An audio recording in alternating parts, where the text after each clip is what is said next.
Aabante na sa quarterfinals ang Pinoy boxer na si Nesty Petesio matapos talunin ng pambato ng France.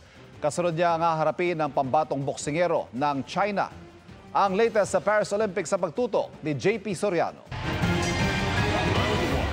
Round 1 pa lang ng women's 57 kg event ng Paris Olympics kaninang alas 2 ng madaling araw, oras sa Pilipinas. Malulutong na suntok na agad ang binitawan ni Nesty Petesio sa katunggaling Pranses na si Amina Zidani.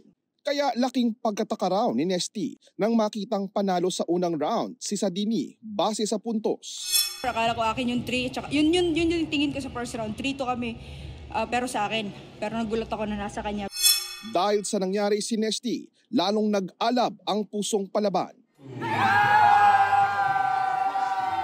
Nag-focus ako, sabi ni Coach, huwag kang umalis. Pag suntok niya, konting lihay lang, balikan mo kaagad. So, sinunod namin. Akala ko nga mabibilangan na natamaan siya ng hook kasi natumba talaga siya. Nahina siya sa body shot, so...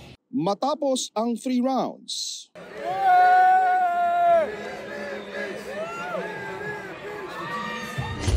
dahil sa panalong ito, aabante sa quarterfinal si Nesty at makakalaban ang pambato ng China.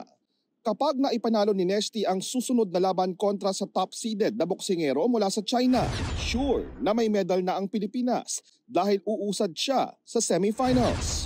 Mag-aim muna ka dyan. Mindset ngayon, one step at a time. Isa lang.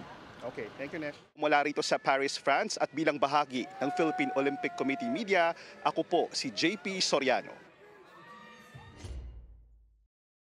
Mga kapuso, patuloy na tumutok sa mga balita. Mag-subscribe sa GMA Integrated News sa YouTube. Sa mga kapuso abroad, samahan niyo kami sa GMA Pinoy TV at www.gmanews.tv.